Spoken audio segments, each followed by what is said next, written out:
ng bayan, maasahan anumang panahon. Magandang araw po sa ating lahat. Narito ng pinakahuling update sa magiging lagay ng ating panahon sa araw na ito at sa mga susunod na araw. Sa kasalukuyan ay patuloy pa rin nating minomonitor ang LPA. Ito yung dating bagyong Wilma at ngayon ay nasa layo itong 200 km silangan timog silangan ng Puerto Princesa sa may Palawan. Nagdadala pa rin ang LPA na ito ng maulap na kalangitan na may mga kalat-kalat na pagulan at pagkidlat pagkulog sa may Occidental Mindoro, Oriental Mindoro, Marinduque at sa buong Palawan. Kaya mag-ingat po dahil posible pa rin ang banta ng mga biglaang pagbaha o pagguho ng lupa kung may mga umiiral na katamtaman at minsan ay malalakas na pag-ulan. Samantala, shoreline naman ang weather system na nakakaapekto ngayon sa Cordillera Administrative Region, Calabarzon, Cagayan, Isabela, Nueva Vizcaya, Quirino at Aurora.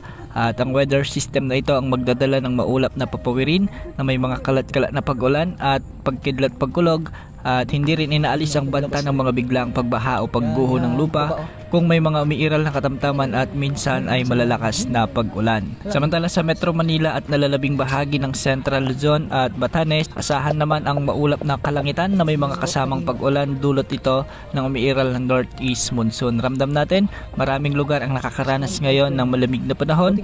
Ito ay dahil sa pag-iral ng amihan sa ating bansa. Samantala ang easterlies naman ang nakakaapekto ngayon sa Bicol Region, Eastern Visayas at Romblon. Kaya asahan din ang bahagyang maulap hanggang sa maulap na kalangitan na may mga isolated rain showers and thunderstorms. Mag-ingat po dahil posible pa rin ang banta ng mga biglaang pagbaha o pagguho ng lupa kung may mga umiiral na severe thunderstorms. Sa Ilocos Region, asahan din ang bahagyang maulap hanggang sa maulap na kalangitan na may mga isolated light rains o kalat-kalat na mahinang pag-ulan dulot ng amihan. Sa Mindanao at nalalabing bahagi ng Visayas, localized thunderstorms naman ang weather system na inaasahan na magdadala ito ng bahagyang maulap hanggang sa maulap na kalangitan na may mga isolated rain showers and thunderstorms. Medyo matataas pa rin ang mga pag-alon sa mga karagatang sakop ng northern at eastern sections ng Luzon.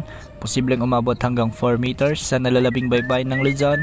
Posibleng umabot hanggang 3.1 meters at sa Visayas at Mindanao, posible rin ang mga pag-alon hanggang 2.5 meters. Wala tayong minomonitor ngayon na panibagong nagbabantang LPA o bagyo na posibleng pumasok o makapekto sa ating bansa sa susunod na 3 hanggang 5 araw. Yan muna ang latest sa lagi ng panahon. Ito po ang weather update ng bayan, maasahan anumang panahon.